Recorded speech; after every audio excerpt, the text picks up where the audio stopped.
Hello friends, என் பேர் வள்ளி. நான் கிட்டத்தட்ட 7-8 வருஷமாக மாடி தோட்டம் பண்ணிகிட்ருக்கேன். மாதம் 20 கிலோ காய்கறி கீரை வரைக்கும் என்னால் ஈஸியாக எடுக்க முடியும்.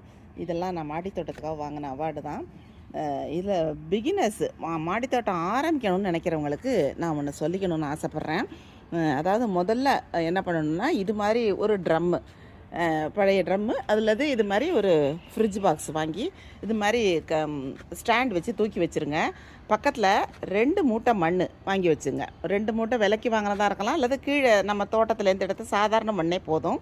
அதை எடுத்து வச்சுக்கிட்டு கிச்சன் வேஸ்ட்டு, கார்டன் வேஸ்ட்டெல்லாம் அதில் போட்டு அந்த மண்ணை தூவிக்கிட்டே வந்தீங்கன்னா ஒரு 2-3 மாதத்தில் அது ஃபுல்லாகிடும். அதுக்கப்புறம் பழைய புளிச்ச மோரை தெளித்து வச்சிங்கன்னா அடுத்த 2-3 மாதத்தில் அது நல்லா மக்கி நல்லா செடி வைக்கிறதுக்கு நல்ல தகுதியான மண்ணாக மாறிடும். இந்த மீன் டைம் அதே சமயத்தில் கவர்மெண்ட் கிட்டு 2 அப்ளை பண்ணி வாங்கிக்கோங்க. ஒரு ஃபேமிலிக்கு 2 கிட்டு கிடைக்கும். ஒரு கிட்டில் மொத்தம் 6 பை இருக்கும். ஸோ 12 பை உயிர் உரங்கள், தென்னை நார் கழிவு, விதைகள் எல்லாமே அவங்க கொடுப்பாங்க. ஸோ அதையெல்லாம் தகுந்த மாதிரி மிக்ஸ் பண்ணி ஆரம்பிச்சிங்கன்னா நல்ல தோட்டத்தை ஆரம்பிச்சிட முடியும். அதுக்கப்புறம் ஸ்லோவாக இன்க்ரீஸ் பண்ணால் நல்லா இது மாதிரி இதே பேசிஸில் ஸ்லோவாக இன்க்ரீஸ் பண்ணுங்கள்.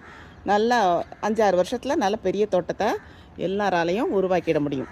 ஓகே, தேங்க்யூ, பாய்.